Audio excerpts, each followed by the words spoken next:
Hi, welcome viewers. Welcome to TEC. I'm Dr. Rajpal, and in this video, we are just continuing with the book analysis entitled Think and Grow Rich by Napoleon Hill.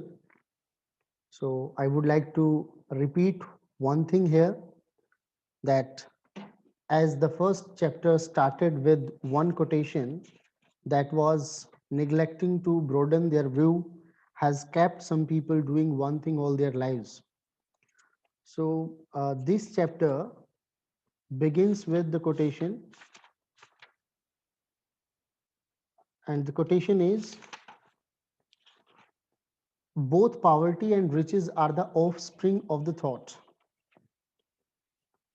So riches and poverty, they are the offsprings of the thought. It means a lot rides on our thought process. Whether we are rich in terms of our thought process or we are poor, that determines what kind of lifestyle we are going to have. One more thing I would like to repeat. I would like to start this video with a note of repetition, and repetition is not bad always. This book is the output of Napoleon Hill's 20 years of rigorous research. Every line that you read, every slide that you see, every word you hear on this video, keep this thing at the back of your mind, that this book is the outcome of someone's 20 years of rigorous research. In order to make the most of such a book, we have to be very diligent, we have to be very painstaking in taking details and insights from this text. So, thoughts are the things. This is the title of this chapter. In this video, we are going to talk about this chapter to a larger extent, though the complete chapter has not been covered in the video because of the heavily loaded content in this chapter. So, broadly speaking, this chapter focuses, accentuates on the importance of thought in our lives. And it is generally believed that thought is considered as an abstract entity. How the author proposes that thoughts are tangible things. It is not to do with only the mental aspect of a thought. Thoughts are things. The very first point mentioned in this chapter is, truly, thoughts are things. Further, the author suggests the way to convert the thoughts into powerful things. First, Napoleon Hill establishes the fact that thoughts are things. And then the very first secret, that is the secret of converting thoughts into powerful things, is mentioned here in this chapter, and it is to be converted with three steps. The first is, it should be blended. He opines that thoughts become powerful things when they are blended, when they are mixed with definiteness of purpose.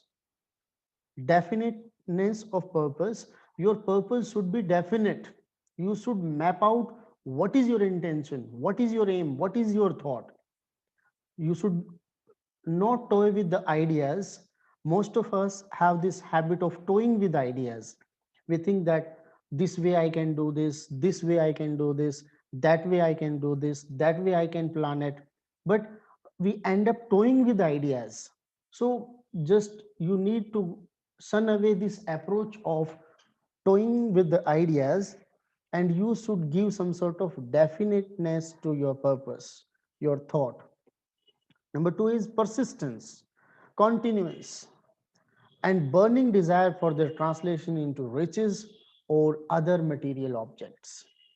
So, once an idea or a thought comes to your mind, in order to make it a powerful thing, we need to give it definiteness, we need to give it persistence, we need to convert this thought into a burning desire, into for the purpose of translating it or for the purpose of converting it into kind of riches or other material objects. And repeatedly I also make a mention of this fact that uh, this book is primarily written keeping in view how to become rich, but this book is very insightful in terms of disciplining and developing our faculty of mind. So if it is the target, becoming rich is our target, then you can think of converting your desire of becoming rich into a burning desire. Otherwise, there might be some other desire. You might be engaged in some other mission. So for that also, you need to convert your desire into a burning desire. So the first secret of converting thoughts into powerful things is to give definiteness of purpose, persistence, and burning desire. Next,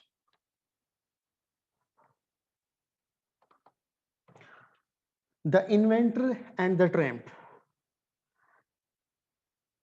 Sharing his experience of years, Hill highlights that success becomes inevitable for one who desires a thing so deeply that one is willing to stake one's entire future on a single turn of the wheel. So, the inventor and the tramp, this is a story about how a simple tramp, Bernays, becomes a business associate of uh, Addition, who is a big businessman. So, sharing that particular story, the writer says that it is your commitment. If you are able to stake your future for turning of wheel, then you are going to win. Psychologists correctly say when one is truly ready for a thing, it puts in its appearance. As it is often said, that if you want something desperately, even the nature plans to get it fulfilled for you. So the next equation that we can take for the accomplishment of a desire or for the fulfillment of a desire is bulldog determination plus persistence in focusing on a single desire.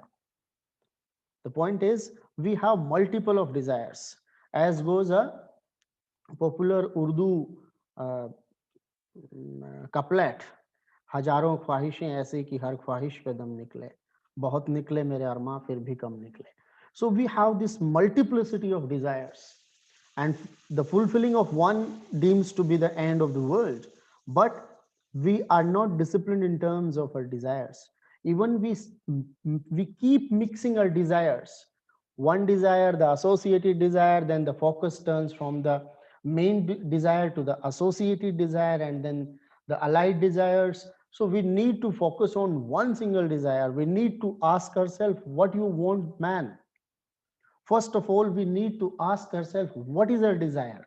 Then give some sort of definiteness to your desire. Then persistently pursue it for its fulfillment. Convert it into a burning desire. So persistence, continuous focusing on a single desire is very essential, along with bulldog determination to convert it into a reality if we wish to fulfill our desire. Next, Napoleon Hill talks about the one of the tricks of opportunity. And this one of the tricks of opportunity is when the opportunity comes, it appears in different form and comes from a different direction than one expects. This is the this is one of the tricks of opportunity, that when it comes to you, it comes in a different form. You expected some opportunity in one form, and it comes to you in different form. So you are mistaken to identify this opportunity. Then it comes from somewhere you have not expected. Therefore, the very idea is these opportunities are very tricky in their nature. When they come from a different direction and in a different form. We fail to understand, we fail to identify those opportunities, and then they go. Therefore, a lot rides on how creatively, consciously, and committedly we perceive the possibilities. It is entirely upon us. How do we perceive the possibilities? How we convert those possibilities into opportunities, and then the desires, and then the realities. It all depends on us. The power of pursuing things. If our Pursuance, if our power of pursuing is positive, it will yield into production. It will be productive for us. It will be benefiting us. If we have a negative tendency to pursue things, then negative is bound to come. The opportunity has a sly habit of slipping in by the back door, that we have almost described it. Next, continued. In this chapter, the author validates the power of indomitable desire through the example of Barnes, who had nothing to start with except knowing what he wanted and the determination to stand by that desire until he realized it. So, in this story entitled The Inventor and the Tramp, through this story, Napoleon Hill wants to validate the power of indomitable desire, unbreakable, unstoppable desire to achieve your goal. Barnes, who desired to be the business associate with Edison, he had nothing. He had only two things. One, he wanted, one, he knew what he wanted. Second thing, his determination was so firm that he stand by that desire until he realized it. So, what did you learn from the tramp? I mean, the Barnes, it is for you, because watching a video, reading a book is certainly a very fruitful exercise, but it becomes fruitful once it is complemented with reflective mind. So through these videos, I want that every learner must learn how to make your mind a reflective mind. Whatever you see, whatever you read, try to reflect upon it. So we stop here for only 2 or 3 seconds. What did you learn from the tramp? You ask yourself, you take this portion of the video in your notebook, and once the video is over, you think about, or you may pause this video here. You think about it and write what you learned from the tramp. We move on. 3 feet from gold. It's a very interesting story and interesting fact, rather, because this book is not based on fiction. This book is based on facts. This aspect of the book has been brought to us by the writer itself in the very first chapter. In the previous video, we have made a mention of it, that this book is not based on fiction, it is based on facts. So one of the most common causes of failure is the habit of quitting when you are overtaken by temporary defeat. Everybody came across temporary defeats. And when we are overtaken by temporary defeats, we have the habit of quitting. We quit that particular task. The author considers that every one of us is guilty of this mistake at one time or another. Napoleon Hill thinks that every one of us suffers from this disease of quitting once we are overtaken by temporary defeat. This is a very insightful story of the uncle of Hill's friend R.U. Darby from the gold rush days.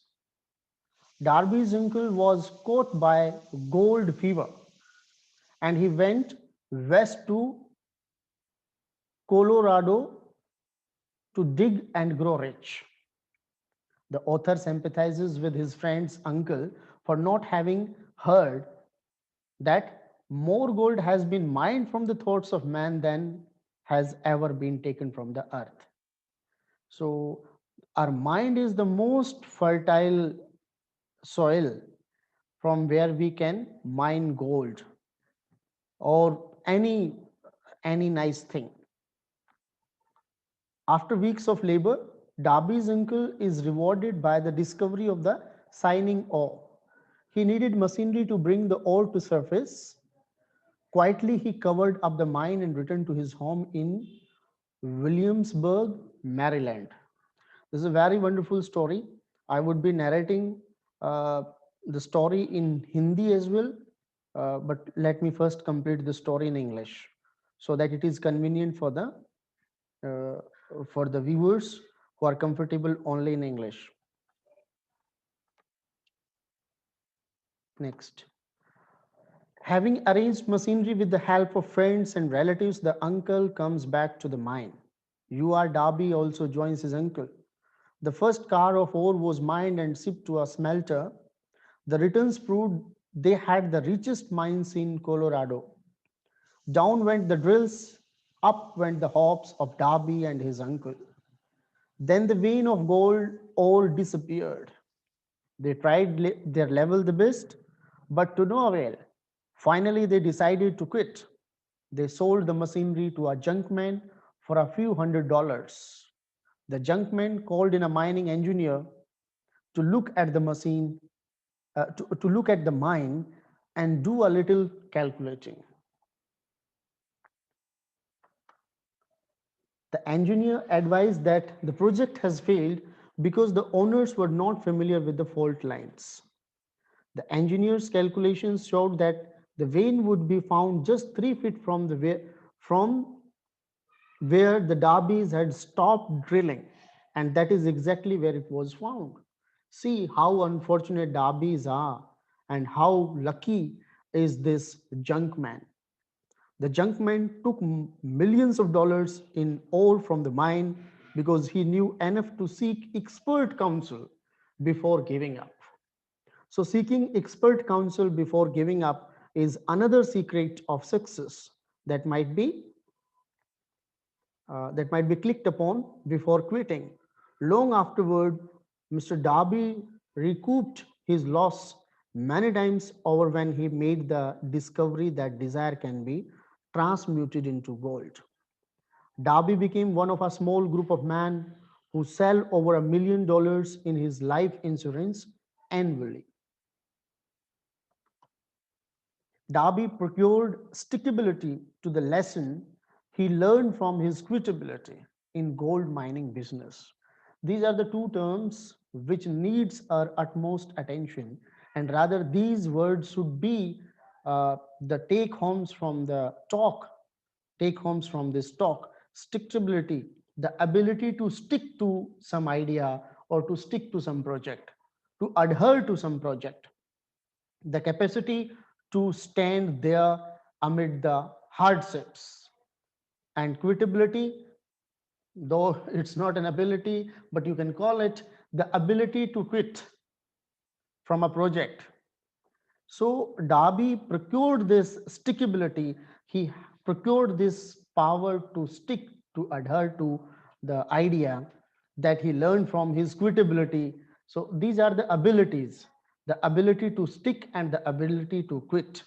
So make sure that your stickability is more powerful than your quitability.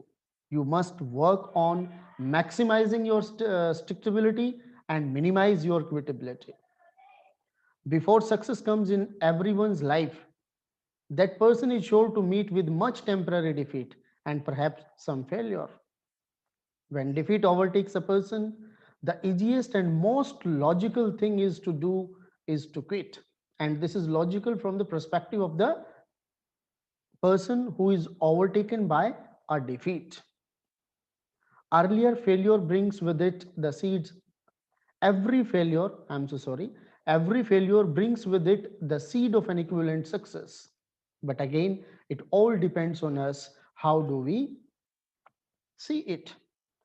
Bill Clinton, Steve Jobs, Donald Trump, and a host of other equally well known achievers all had to fail in order to learn the lessons that ultimately made them successes. So one must stick.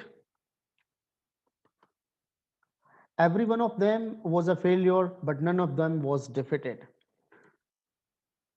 Meeting a failure, getting a failure is different thing than being defeated.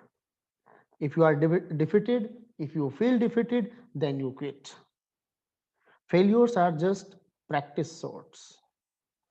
Remember this, the, the last secret in this video for becoming successful or in order to become rich, that failures are just practice sorts. You should not give up. Now, what do you learn from 3 feet from gold? Reflect upon this and kindly fill it. The story 3 feet from gold is very insightful, and rather it is a very it has the pathos for Darby, and see this spirit of seeking expert counsel that has been subscribed to by the junk man. The story has many things to suggest to you.